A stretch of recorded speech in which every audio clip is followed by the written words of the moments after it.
Welcome. In this video, I'll show you how to remove saved logged in info on Instagram.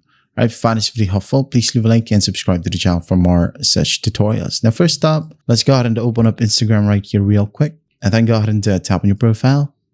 Then tap on 3 horizontal lines. And then just tap on Account Center.